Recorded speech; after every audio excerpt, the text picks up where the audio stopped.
Hey everyone, welcome to Ajay and Nathan Discuss Movies, a show in which we discuss movies both old and new. Today we have a new movie that just dropped in the theaters, and Nathan, take it away. Who directed it, and what is this movie titled, and who starred in it? It's from the world of John Wick, Ballerina, starring Ana de Armas, and directed by Len Wiseman. At least he directed 20%, and then Chad Stahelski reshot the rest of it. So you can choose who directed it. Yeah.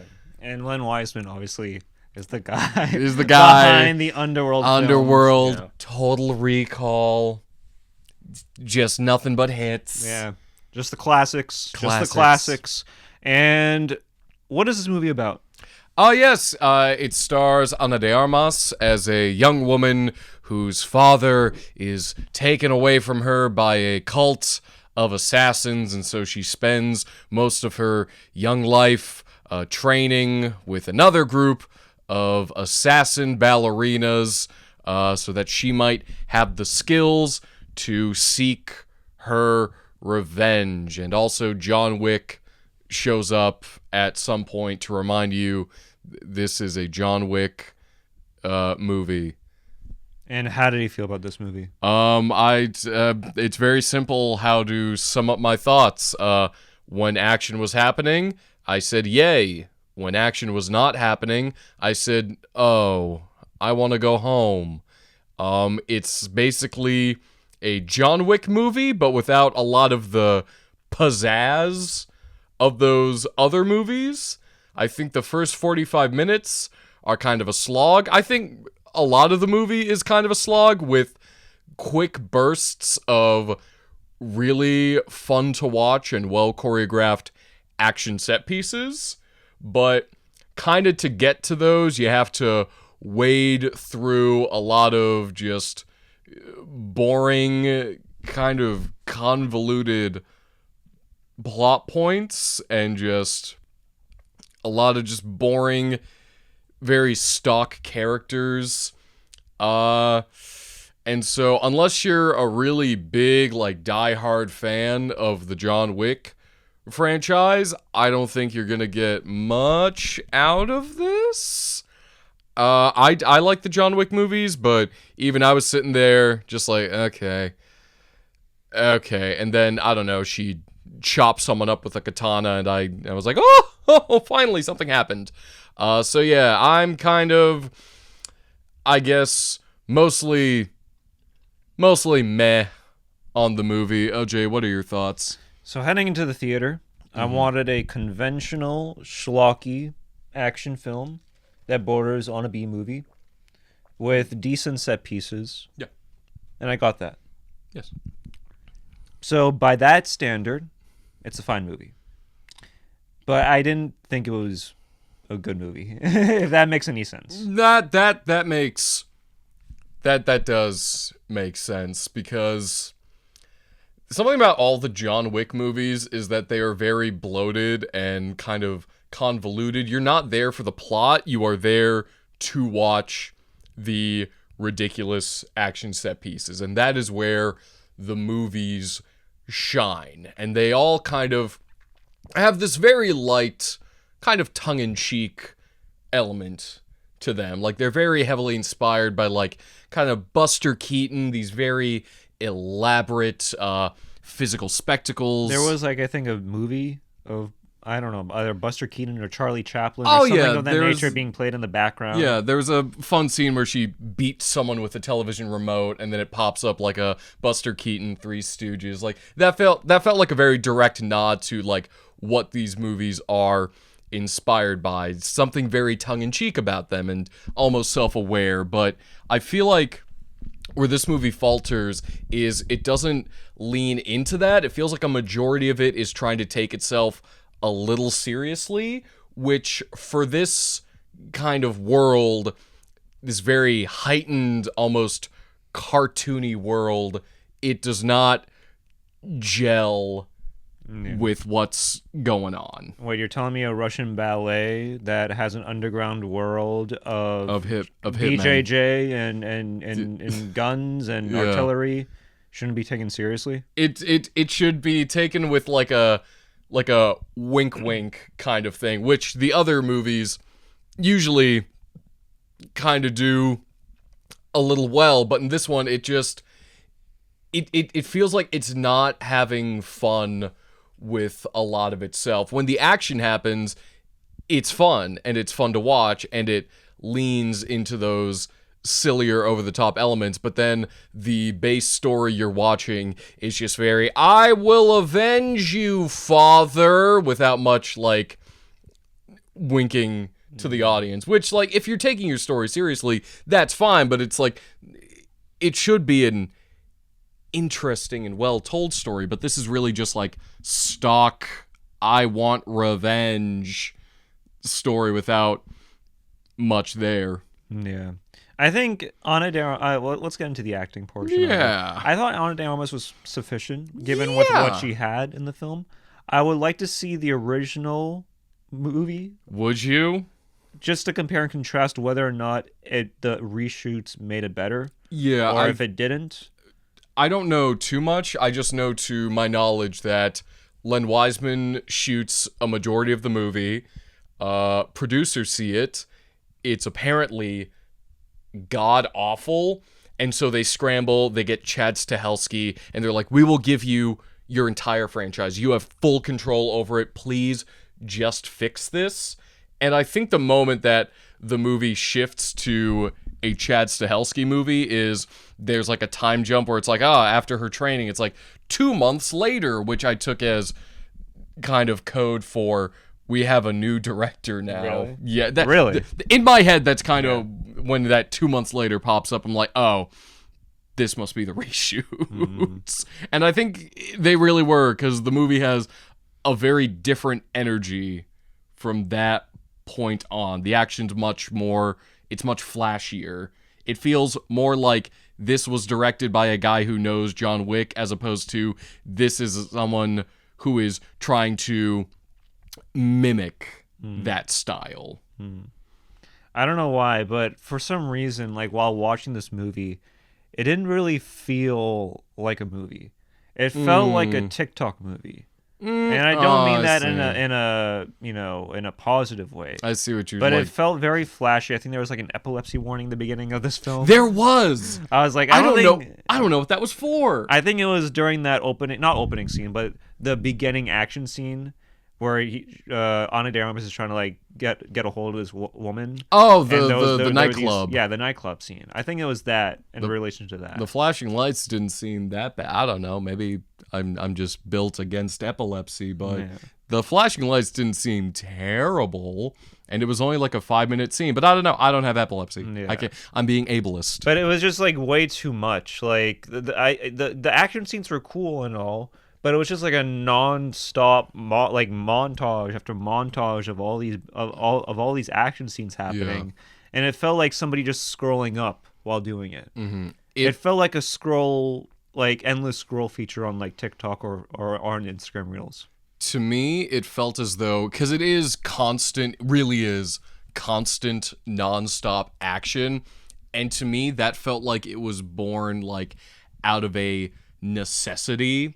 Because I imagine maybe Chad Stahelski saw the first cut and said, I need to just fill this with as much action spectacle as I possibly can, because everything before is just not going to work, and I just need to make this watchable and entertaining for people. I don't know what the content of the first draft of this movie was. I haven't researched that much. I haven't seen that much about what it used to be, but I think those first 45 minutes feel more in line with what the movie might have been, which is just a pale imitation of a John Wick-esque action revenge movie.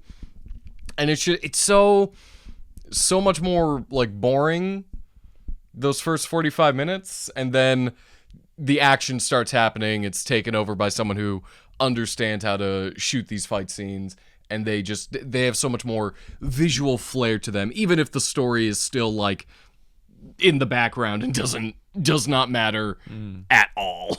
Is it wrong of me that I was thinking of better films during the duration of this film? No, it's not wrong of you. No, not at all. Because there are better movie. The other 4 John Wick movies are just better versions of this, kind of.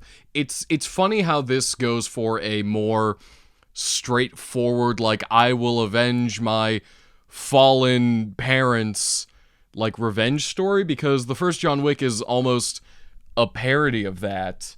He's a hardened bad who the person he's avenging is his dog, and that allows the movie to kind of, be very playful. But this going for a more straightforward, like, you killed my father, I will have my revenge, feels almost antithetical.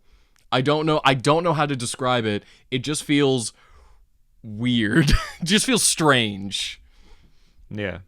Yeah, I mean, I wholeheartedly agree, because at one point, like the John Wick series, at one point in time, it felt like a more subdued version of Deadpool before Deadpool was a thing, where it was making fun of those tropes in action films. Yeah. Now it seems as if this movie, Ballerina, is playing into those tropes without understanding that it's not being self-aware about it. Yeah, no, I think that puts more into words, like, kind of my thoughts.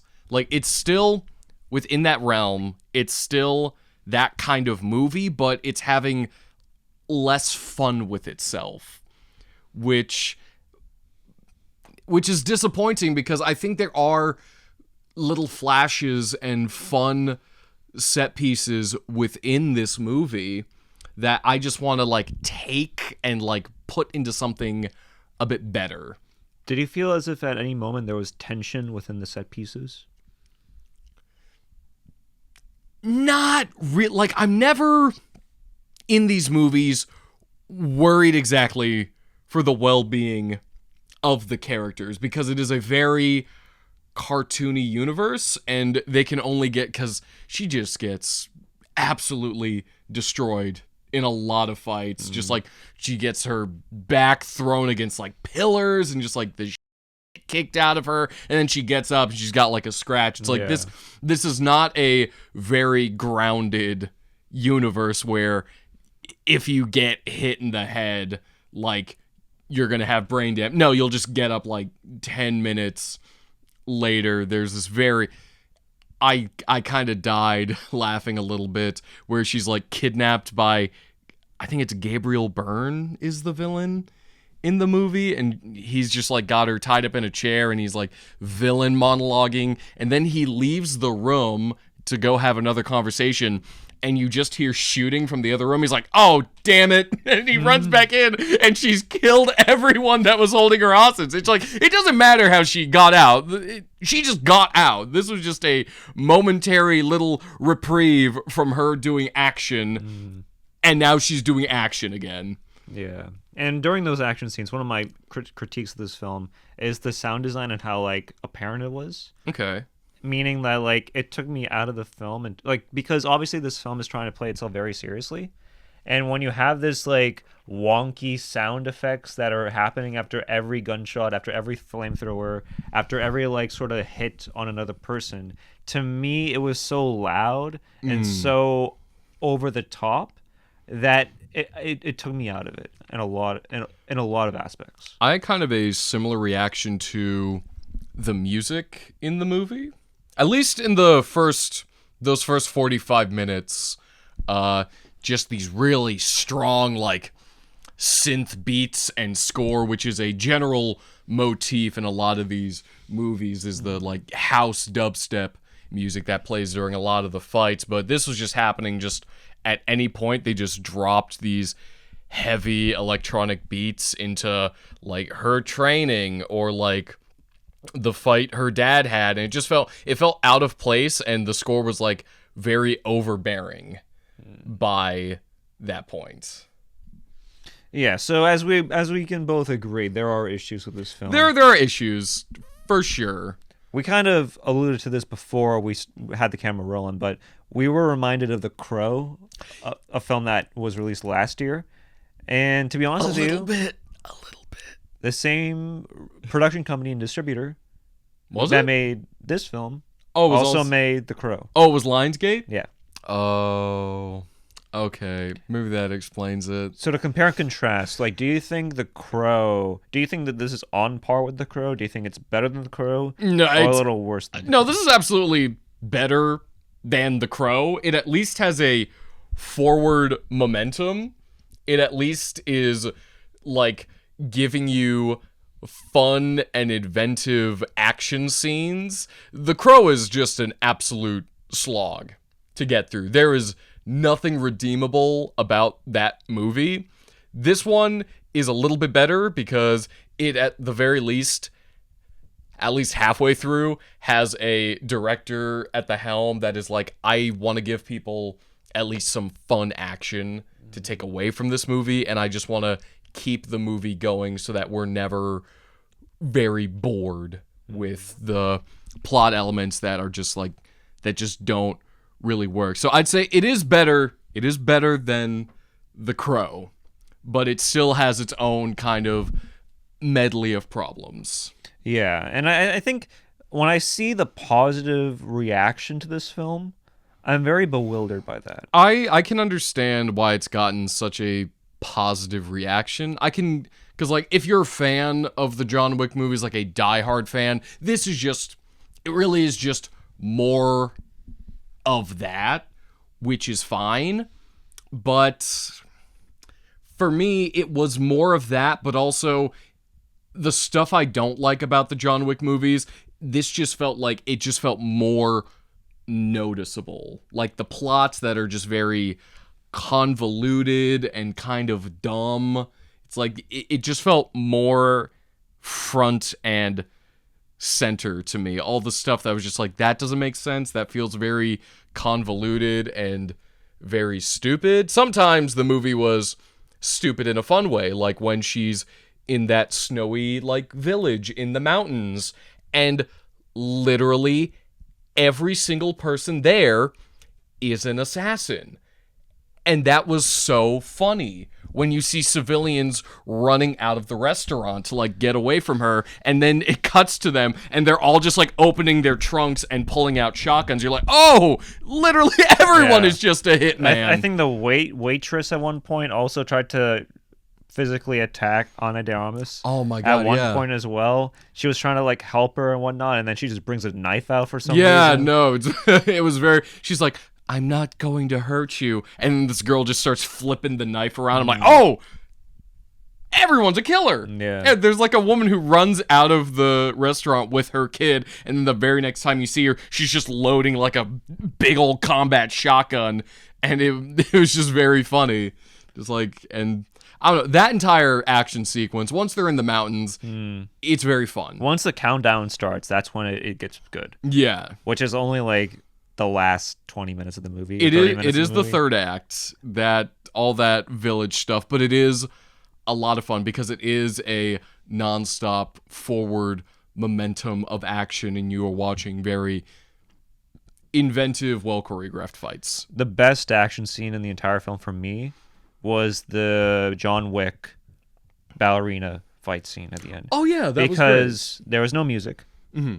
And there was no wonky sound effects that made it seem like it was Looney Tunes. No, it was a very subdued, like, hand-to-hand fight. And it felt like there was some layer of motivation and, like, character emotion to it. I kind of love that John Wick looks like he doesn't want to be there, and he doesn't want to be doing anything he's been told to do.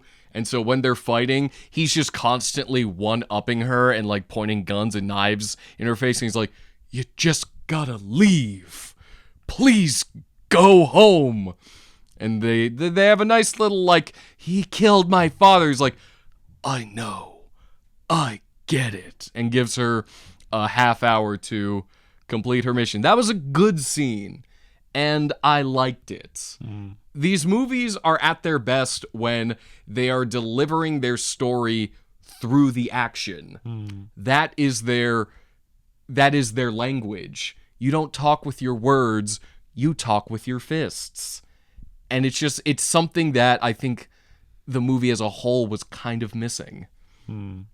Yeah, at times it felt like a slog to get through, and part of the reason is because like they didn't let the action scenes really breathe. Yeah. If that makes any sense. No, I think because they feel, especially for a John Wick movie, they feel almost out of place because the story wants to focus on this, like, this emotional revenge film, and then she's also gotta save Norman Reedus's child. Yeah. At one, it's just a lot of little plot points that just get lost in the weeds. Like she mentions in the first 5 minutes, just like, golly gee, do I miss my sister? And then later into the movie, we found out one of the henchwomen is her sister. It felt so abrupt. Yeah, because I was like, what a callback. Gabriel Byrne just comes out, and this one of his henchwomen is just like, who is this woman? He's like, she's your sister. I'm like, wait, what? And then she dies 20 seconds later. It's like, what? And it's so funny because they're just talking in a house, and the soldiers are like, Gabriel Byrne, we have her. He's like, kill them both. Even the guy was confused. He's like, are you sure? He's like, yeah, kill them both. Do it. I don't know. I'm evil. Just kill them both. I don't care. How does the movie end exactly? I forget. Oh yeah. She kills Gabriel Byrne, returns the little girl to Norman Reedus, who I thought had died because he shows up in the hotel, gets shot, and I'm like, oh, is he dead? And then we never see or hear from him until we see him in a hospital bed. I'm like, oh, okay, he's alive. And then it ends with her at a ballet, which personal kind of criticism. I think one of the fight scenes should have taken place at a ballet. That's why I was thinking of the Crow remake, because that third act is at an opera, and it's synchronized with the music. So I thought the ballerina motif would come back a lot more in the movie. It doesn't really. They kind of ditch it in the first 45 minutes, but it ends with her at a ballet, and then the secret assassin organization puts a bounty on her, and now she's on the run to go do more things. Yeah. That's how it. We never warned about spoilers. Yeah. We never warned about spoilers. We just started talking about the movie. Does it really matter? No, not really. The story doesn't really matter. It really doesn't. This is a really sad way to start a different spin-off. Yeah, it's an odd. Where do you go from here? Where do you go from here? There's not much to go from here. You can only go up from here.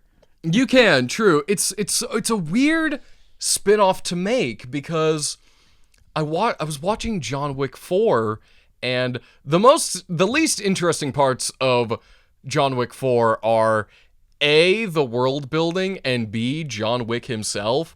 But then the movie just is filled with a supporting cast of really interesting side characters. There's a dude with his dog that runs around fighting guys. There's Donnie Yen, who plays a blind assassin. And it's these are so much more interesting characters. I'd like to see what their stories are. And then we have this movie, a spin-off, that's about just stock, I'm sad because revenge kind of plot. And it's weird, and there's nothing that distincts her as a character in this. She's just another assassin. I mean, they're all assassins. That's the thing with these. Everyone's an assassin. It's a weird cartoon world. It's a Grand Theft Auto world where the guy whose car you steal also has a giant machine gun. Watching these movies is like watching someone play a really cool video game and you're like, that's sick. And then they start talking and you're just like, skip this cutscene. I don't want to watch it. Yeah, it felt like a video game in the beginning of those action scenes because there's just so many NPCs just walking around. Oh yeah, no one cares. And they're just like, yeah, this is just another day in the club. It really, no, yeah, like every John Wick movie has a club fight And in every single one, people are getting shot and stabbed, but the dancers, they're still dancing. They had one job. They said, you show up, you dance, people start dying, you dance harder, goddammit. So go back to... Yeah. So we just watched that movie. So we that watched just Ballerina. happened. That he's right behind me, isn't he? Oh, it's John Wick. That was hilarious. How do I get out of here? Through the front door. How do I start doing what you do? Looks like you already have. He sounds like he's in pain every time he speaks. Yeah. Like he just stubbed his toe and he's trying to like talk through the pain. Yeah, it's this very sort of... I feel like Keanu, especially in these movies, plays this very dark and like mysterious figure, and it's like, dude, like, I get it. It made sense, but you got to play into it a bit. It's a cartoonish world. There's no reason to be James Dean in this very sort of colorful yet colorless action film. I think Keanu Reeves is playing it pretty well. I think he's playing the character perfectly. My read of the movies is, I think John Wick is autistic. That's my read, because he's just very not like socially the best. He's just very blunt. Like, I'm gonna kill you. He's just very awkward. I just like being just like, oh, he's probably autistic. This is autistic representation on screen. Sure. Keanu, breaking barriers. Breaking barriers. For the autistic people, for the Asian community, for white people that look like Asians. Yeah, so anyways, concluding thoughts on this movie. Concluding thoughts on Ballerina. If you are a diehard John Wick fan, if you're a fan of this world and these kinds of movies, I think you will enjoy yourself. Even if you're not, I think there is some good action. You just need to go into it knowing that a lot of it is done between some very boring character and world building that is just supremely uninteresting. I'd say take the whole movie with kind of a grain of salt. I had a good time while watching this film. Yeah. But it's not a good film. Yeah, then that's fine. I've already forgotten most of it. Yeah. Quite even as I was watching it, it felt like I was forgetting, like dementia was setting in. As I was sitting there, I'm just like, how did we get here? What's my name? Yeah, it's a movie that was designed to be played on TikTok or on YouTube for those with short attention spans. It's a movie that feels like it was made so you can watch it just in the action chunks. Skip the story and just watch Ballerina, epic fight scene, restaurant fight, 1080p HD on YouTube. Yeah. And that's it. And that's it. That's our review. That's our discussion. John Wick, Ballerina, movie. Yeah. So, those are our thoughts. Let us know what movie we'll discuss next. Thank you guys for making Transformers 2007 our most viewed review. That's news to me. We thought we were going to be a more intellectual side of YouTube, where we discussed the more avant-garde films and films that were never really discussed. And we've realized... Was that our thesis? Was that our thesis with this? That's what we were trying to... That's news to me. I would say that's what we were trying to aim for. If I knew that, I would have vacuumed the basement. Yeah, very high-end production budget. It's a very high-end production budget. But, I've had this couch since high school. Yes, he's done a lot of things on this couch. Things that I don't want to know. But...